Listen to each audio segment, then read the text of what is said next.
En este video vamos a ver cómo trabajar con magnitudes atómico-moleculares.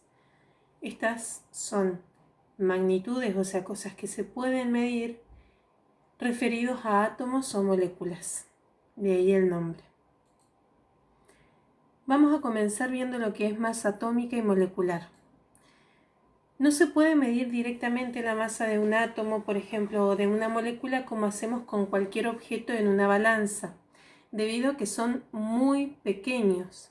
Pero sí existen técnicas experimentales que van a permitir tener un valor de masa relativo, o sea, en relación a algo, entre un átomo, por ejemplo, y otro que se va a tomar como referencia. Que es lo mismo que hacemos con la masa de todas las cosas, porque cuando, por ejemplo, medimos la masa de una manzana, estamos comparando con el kilogramo patrón, que es un bloque de platino que está en Sèvres, en Francia, que se tiene como referencia para todo el mundo para decir lo que es un kilogramo. Entonces, en este caso lo que pasa es que el patrón de referencia va a tener que ser algo muy pequeño y se toma como referencia un átomo en particular. Durante la historia ha ido cambiando cuál ha sido el patrón que se ha tomado como referencia.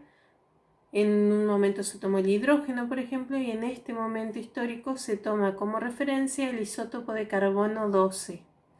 O sea, un átomo de carbono que tenga 6 protones y 6 neutrones. Entonces tenga un A de 12 unidades. Entonces a esa unidad se la llama UMA.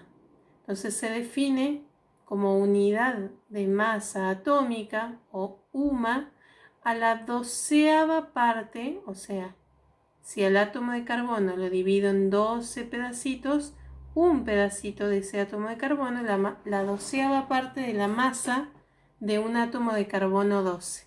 Esa es la definición de UMA, unidad de masa atómica, que para los átomos y moléculas sería como lo que cotidianamente nosotros utilizamos el kilogramo, por ejemplo. Teniendo en cuenta eso, entonces, si nosotros tenemos que referirnos a la masa de un átomo o de una molécula, cuando hablemos de masa de un átomo vamos a decir que es la masa atómica, y cuando hablemos de la masa de una molécula, la masa molecular. Pero para hablar de masa atómica y molecular tenemos que expresarla en UMA. Entonces, supongamos que nos dicen cuál es la masa atómica del cloro. Bueno, vamos a ir a la tabla, vamos a buscar la masa atómica relativa que aparece, que es el número con coma que tomábamos como referencia para calcular A. Y vamos a expresar la masa del cloro entonces en UMA. En general nosotros en los cálculos vamos a usar, como lo hacíamos con el número másico, lo vamos a redondear al entero. Pero no es necesario en este caso redondearlo al entero. Es más, en el laboratorio nos conviene, para ser más exacto, tomar el número con los números decimales. Como nosotros no vamos al laboratorio ni queremos hacer un análisis clínico, lo que vamos a tomar es el número entero para simplificar los cálculos. Entonces, por ejemplo, en el caso del cloro tomaríamos 35 UMA. Ahora, si nos dicen cuál es la masa molecular del cloro, la molécula de cloro es la que está expresada acá como cloro 2. O sea, no tiene un solo átomo de cloro, sino que tiene 2 átomos de cloro. Entonces, para calcular la masa molecular del cloro, de la molécula de cloro, lo que tendríamos que hacer es tomar la masa de la tabla y multiplicarlo por 2, por la cantidad de átomos que haya. Entonces, en este caso nos quedaría que la masa de la molécula de cloro es 70 UMA. Vamos a ver otros ejemplos. Supongamos que quiero saber cuál es la masa molecular del cloruro férrico. Ahí vemos la fórmula del cloruro férrico que tiene hierro y cloro. Entonces tenemos que buscar justamente la masa atómica relativa de cada elemento. El hierro tiene una masa atómica relativa de 55,8, por lo cual lo vamos a redondear a 56, y el cloro de 35,4 lo vamos a dejar en 35. Entonces, si tenemos esta molécula, vamos a tener que tomar la masa por un lado del hierro, que es 56, y sumarle la del cloro. Pero como el cloro está 3 veces, o sea, hay 3 átomos de cloro, lo tenemos que multiplicar por 3. ¿Sí? Y obviamente que la multiplicación va antes que la suma. Entonces primero vamos a tener que multiplicar y después sumar. Entonces la multiplicación 35 por 3 me da 105. A eso le sumo los 56 del hierro. Sumo me da que la masa del cloruro férrico, la masa molecular, es de 161 UMA. UMA es una unidad, repito, como el gramo, el kilogramo, el miligramo, pero es muy pequeña, se usa para átomos y moléculas. Seguimos. Otro ejemplo, acá la complicamos un poco y tenemos cuál es la masa molecular del clorato férrico. Y si se fijan, la fórmula del clorato férrico es un poco más complicada que la anterior. Tiene 3 elementos, el hierro, el cloro y el oxígeno. Tomamos entonces la masa del hierro, como dijimos, 56, la del cloro 35 y la del oxígeno, que dice 15,9, vamos a tomar 16. Entonces, fíjense que la fórmula tiene unos paréntesis y hay números dentro del paréntesis y después afuera. El 3 que está dentro del paréntesis va a afectar solamente al oxígeno, mientras que el que está fuera va a afectar a todo lo que esté adentro del paréntesis. Por lo cual en esta fórmula tenemos un átomo de hierro y tenemos 3 átomos de cloro, porque este 3 que está fuera del paréntesis multiplica lo de adentro. Entonces tenemos 3 por 1, 3 átomos de cloro, y hay 9 de oxígeno porque tenemos 3 dentro por 3, 3 por 3, 9 átomos de oxígeno.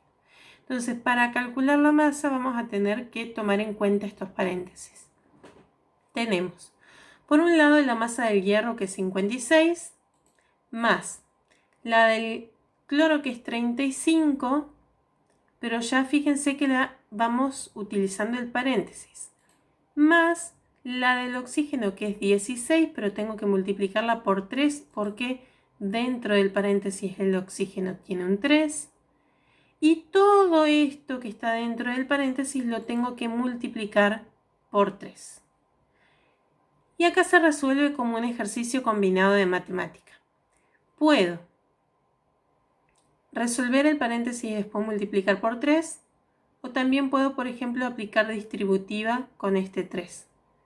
Eso lo eligen ustedes. Yo prefiero siempre resolver primero el paréntesis. Entonces, primero vamos a dejar igual el 56 y le vamos a sumar entonces lo del paréntesis. Dejo igual el 35 porque lo primero que voy a tener que resolver de dentro del paréntesis es la multiplicación. Entonces, resuelvo la multiplicación, me da 48.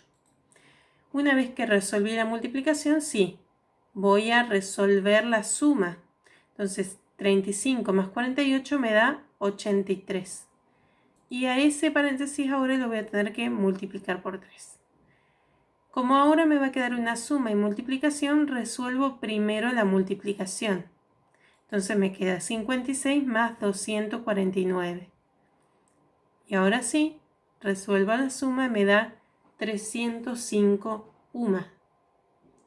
Ahí obtuve la masa molecular del clorato férrico. Ahora, en el laboratorio no nos sirve la unidad UMA porque no existen balanzas que midan en UMA. Entonces tenemos que introducir otro concepto sumamente importante para la química, que es el concepto de mol. ¿Qué es un mol? Un mol es una cantidad de sustancia que contiene una cantidad grande de átomos. Y es un concepto parecido al que nosotros tenemos de docena o de decena o de centena. Se define como la cantidad de átomos que está presente en 12 gramos de carbono 12 puro, que era el isótopo que tomábamos como referencia para hablar de masa atómica. Ahora, en la práctica, nosotros lo que necesitamos saber es cuál es la cantidad exacta de átomos que hay. La cantidad de átomos que hay en un mol se determina experimentalmente por diversos métodos y se va a denominar como número de Avogadro, que es el que lo investigó, Avogadro. El valor que tomamos actualmente es de que en un mol de cualquier sustancia entran 6,02 por 10 a la 23 átomos, moléculas, ¿sí? Dependiendo qué sustancia sea. Repito el concepto. ¿Qué es un mol? Un mol es 6,02 por 10 a la 23 partículas, sea las que sean. Ese número, que ustedes lo ven raro, tal vez no sé si lo han trabajado en matemática, que tiene notación científica acá, este número se desarrolla como este número, que si se fijan es muy grande. En matemática esto quiere decir de que yo tengo que correr la coma 23 lugares hacia la derecha. En notación científica, si el exponente acá es positivo, la coma se va a correr esa cantidad de lugares hacia la derecha. Y si ese número es negativo, la coma se corre esa cantidad de lugares hacia la izquierda. Si no lo vieron, ya seguramente lo van a ver pronto. Repito que este número es un número parecido al de la docena o al de la decena. Así cuando nosotros decimos, por ejemplo, una docena de huevos son 12 huevos. Una docena de empanadas son 12 empanadas. Una decena de galletitas van a ser 10 galletitas. Una decena de, no sé, de lápices son 10 lápices. Una centena de alfileres son 100 alfileres. Y así. Bueno, ¿qué es un mol? Un mol es 6,02 por 10 a la 23. ¿Qué? No importa. Pueden ser átomos, pueden ser moléculas. Entonces, yo puedo tener un mol de empanadas. Bueno, sí podría, pero sería una cantidad tan enorme de empanadas que en general no lo voy a usar, porque no creo que nadie se ponga a hacer esta cantidad de empanadas. ¿Sí? Es un número gigantesco. Entonces se utiliza para cosas que son muy pequeñas. Sí podría llegar a tener un mol, por ejemplo, de granitos de arena. Es un número, repito, que es siempre fijo, se utiliza como la docena, la decena, etc. Y es muy grande, por lo cual se usa para cosas muy pequeñas. En la calculadora es importante poder escribir estos números con notación científica. Entonces, tenemos que aprender a escribirlo porque obviamente no vamos a escribir el número largo que vimos antes. Entonces, ¿qué hacemos? Si quiero escribir 6,02 por 10 a la 23, lo que tengo que hacer es apretar 6,02, pero en vez de poner por 10, directamente aprieto este botón que es exponente, lo aprieto y ese botón ya me va a multiplicar por 10. Aprieto ese botón y después aprieto 23. Y ya está. ¿Sí? Entonces no tengo que apretar por 10, sino que directamente aprieto exponente.